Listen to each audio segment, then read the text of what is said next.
puwede na rin. Para akong namumulot ng ano, ng hulog na bunga sa sa lupa. Kahit konting viewers lang okey na ako dun. At least kako nadadagdagan.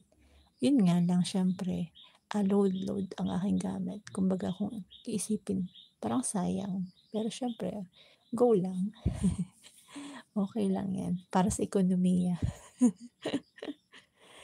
Ayokong magpaka-ipokrita pero totoo talagang gusto kong ma-monetize, eh. Thank you so much sa pa-trophy, The Robert Channel. Sabi na, eh. Nakita mo ba ako? Nahulaan mo ba yun? 7-Eleven, maraming 7-Eleven dito sa lugar namin. Actually, sa unahan lang yun ng barangay namin. Sabi ko nga, eh, hindi pa dun sa barangay namin nagkaroon ng 7-Eleven para mas malapit-lapit ng konti. Pero malapit lang naman yun. Kabilang barangay lang yun, eh. So, yun. Sabi ni The Robert Channel, malapit na yun basta tuloy-tuloy lang sa pag-live. Malayo pa, nasa 19 ilan nga ako 1905 ba, 1907. Malayo pa, mga 2000 something pa. Actually kino-compute ko na sabi ko, ay pero oo nga pala naalala ko, nung nag-live ako nung nakaraan, sobra akong thankful kasi first time kong nakakuha ng 9 hours.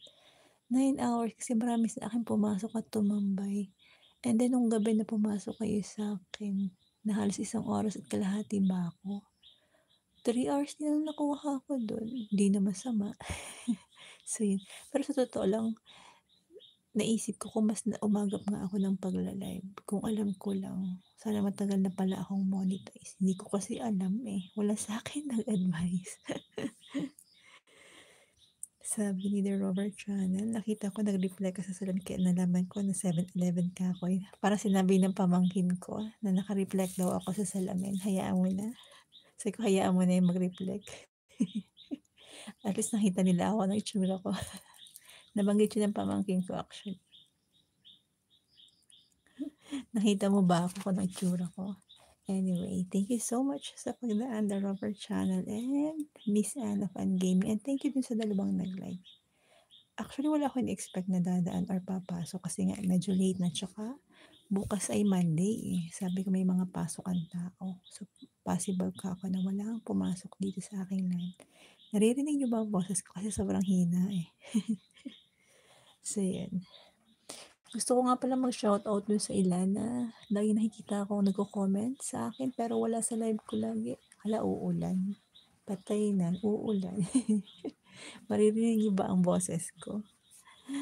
So yun, gusto ko mag-shoutout kay Ambient Real Music Channel, kay Gigi Nirka 0606, kay Teacher Jen, kay Pakdor Relaxation, Moment of Peace Meditation, kay Manju Debisut Cutting, yun. Gusto ko mag-shoutout sa kanila. Kasi ko silang nakikita sa aking mga video lately. So, yun. Thank you so much, Miss Ann Gaming, sa iyong pa-stickers. Hala, uulan na talaga, promise. Lakas ng ulan dito, eh, naririnig nyo ba? Sabi ni The Robert Channel, tama, pasukan na naman bukas, back to traffic, na naman dito ulit saan. Malamang kasi maraming uuwi pa. Maraming uuwi dyan sa Manila galing sa long vacation. So siguradong traffic kayo bukas. Wala, maulan na. Yun lang, maulan. Ayaw makisama sa aking pagla-live.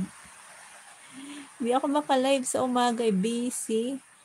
Busy sa kakasaway ng pamangkin actually. Yun yung mga pamangkin ko na anak ng sister kong bunso na last year, eh, kinuha na ni Lord. Actually, napakayang niya nung mawala sa amin.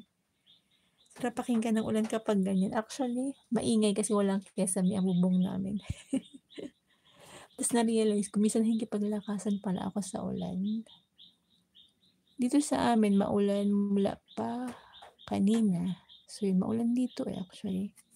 Gawin ko kaya itong highlights since ako ay nag-shoutout sa inyo. The Robert Channel, sarap pakinggan ng ulan, okay?